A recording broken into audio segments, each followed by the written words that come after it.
I'm Mexican, if you guys didn't know. I was born in Guadalajara, Jalisco, and I want to talk about what's going on in Mexico right now because it feels like it just keeps going from bad to worse. Mexico is in pure chaos following the death of Nemesio Suguera Cervantes, also referred to as El Mencho, the country's most wanted man, the top leader of the Jalisco New Generation Cartel, one of Mexico's most dangerous and feared cartels. He's gone, and now everyone in his world and beyond is retaliating. Just picture this. You're on vacation in Puerto Vallarta. It's Sunday, February 22nd. You wake up at your beachfront hotel to what sounds like construction noises. You wake up, you look outside, smoke everywhere. Within minutes, hotel staff is knocking on your door. Stay inside, lock the doors, do not leave. Outside of your hotel, taxi cabs are being set on fire, businesses as well, gas stations, shooting and blockades on every street. The Mexican military present, trying to keep up with the cartel members fighting. Flights are canceled indefinitely. Schools have been suspended. American tourists and Mexican residents have been advised to shelter in place and do not move. It started in Jalisco, but it spread out to other states. Some reports stating that at least 8 other states have been affected. It is pure and utter chaos, leaving everyone wondering what in the world happened. About 180 miles away in the town of Tapalpa, Mexican special forces had just successfully ended the most powerful cartel leader in the Western Hemisphere. Just months before the 2026 World Cup, by the way, which only adds a layer of havoc to the entire situation, the US had issued a $15 million reward for any information leading to El Mencho's whereabouts, Mexico also offering around the same amount. And when they got him, the cartel unleashed absolute disaster. To understand what happened, you need to know who El Mencho was. He was born in 1966 in the state of Michoacan, and in the 1980s, he illegally crossed to California looking for a better life. Instead, he began selling. In California, he was arrested a few times. He served nearly 3 years in prison. Then he was sent back to Mexico. And back in Jalisco, surprisingly enough, shockingly enough, he became a police officer. But that path wasn't going to be the one for him for too long, because then he was eventually recruited by a cartel leader who pretty much took him underneath his wing. El Mencho learned the business quickly, and very quickly people in that world began knowing his name, earning him a reputation as a cruel, calculated, ruthless man. When the cartel group that he originally joined fell apart, for one reason or the other, the Jalisco New Generation Cartel came to be, and El Mencho was the big bad boss. He seized the opportunity and he took control. For years, he was almost like a ghost to authorities. His name appeared time and time again on intelligence reports, military operations, but nobody knew exactly where or how to find him. Under his leadership, the Jalisco New Generation Cartel went from being a small local group to controlling more than half of Mexico. He was selling a lot of product, different kinds, to everyone, shipping product not only to the States, but also to Europe and Asia. The cartel grew tremendously in size, buying out people to be on their side and using brutal violence. But El Mencho wanted even more power. So what did he do? He started legitimate businesses in cattle ranching, farming, and construction, all fronts to only hide his billions worth of illegal money. Another terrifying thing is that what he was doing, what he was running, was kind of like a family business. El Mencho's wife, Rosalinda Gonzalez Valencia, was arrested in 2021 and identified as the person behind running the cartel's finances. She was released from prison in February of 2025, just days before El Mencho's capture. His son, Ruben Osuguera Gonzalez, nicknamed El Menchito, was sentenced to life in prison by a U.S. court in March of 2025 for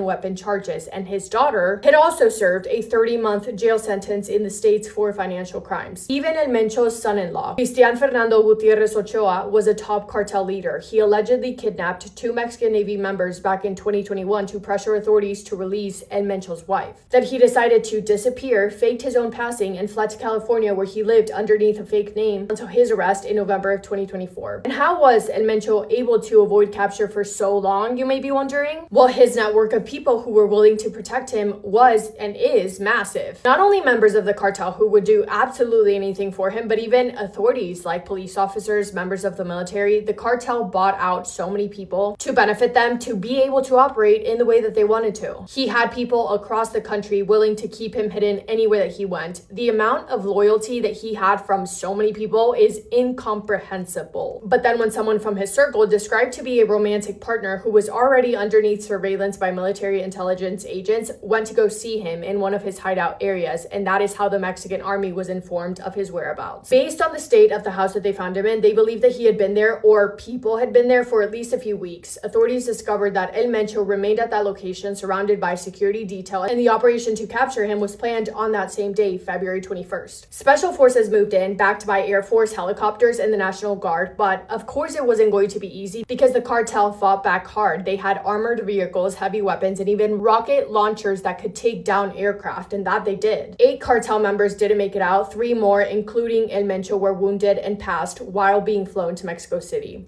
It was over, or so they thought. Because within hours, Mexico erupted, cartel members hijacking buses, cargo trucks, and cars. They set them on fire, used them to block highways. Over 250 roadblocks were reported. In Puerto Vallarta, the beach paradise turned into a war zone. Video showed thick black smoke rising over the hotels. People were in full panic mode. There's videos online even of the airports. They look so scary. Airlines were scrambling. Delta, United, American, Southwest, and Air Canada all canceled flights to and from Puerto Vallarta in Guadalajara. Popular tourist destinations like Cancun, Tijuana, Mazatlan, they were also experiencing similar things. A Texas resident told reporters that he was on one of the last planes out of Puerto Vallarta. The captain opened the doors and let about 80 additional people on board, far beyond capacity, in a desperate attempt to get them to safety. Governor Pablo Lemus Navarro activated Code Red, the state's highest emergency protocol. He issued urgent warnings, quote, "We recommend not traveling on roads. The violent incidents have spread to at least 5 federal entities. The blockades have shifted to territorial boundaries," end quote. The U.S. Embassy in Mexico also issued urgent warnings. Canada did as well. And by Monday, according to various reports, the number of total casualties were 25 National Guard members, 30 suspected cartel members in Jalisco, an additional 4 in Michoacan, 1 prison guard, 1 Jalisco State Prosecutor's Office agent, 1 unidentified civilian, El Mencho, and 2 of his bodyguards. And a really, really scary thing is that even though they got El Mencho 100%, there are so many people in line to replace him. The Mexican president just announced that as of yesterday, February 24th, the situation began to stabilize. However, based on the things that I'm seeing on social media, I don't really know what stable is supposed to mean. And talking about things being stable, an anthropologist who studies violence in Mexico has spoken on the matter, saying, quote, "The government has tended to equate crime statistics with peace.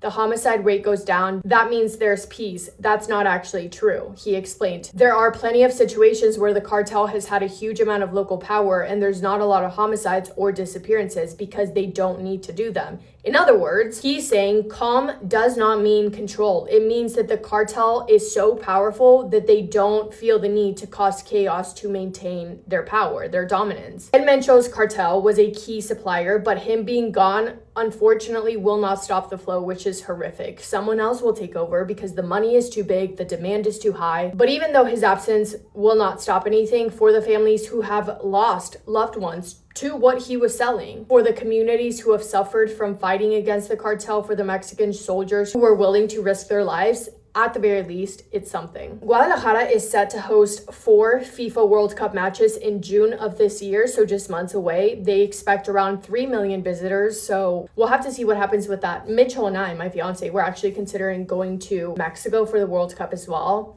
It's so sad to see. I know that some of you guys that watch my videos either live in Mexico or have close family members that do, so please let me know if I got anything wrong. Please let me know if I missed anything, and please know that my heart is with you. That's all from me today. Let me know your thoughts on this. Yeah, hope you guys are having the best day. If not, go do something to make it the best day. Make somebody happy, and I will see you in my next video. Massive kiss on the forehead to every single one of you.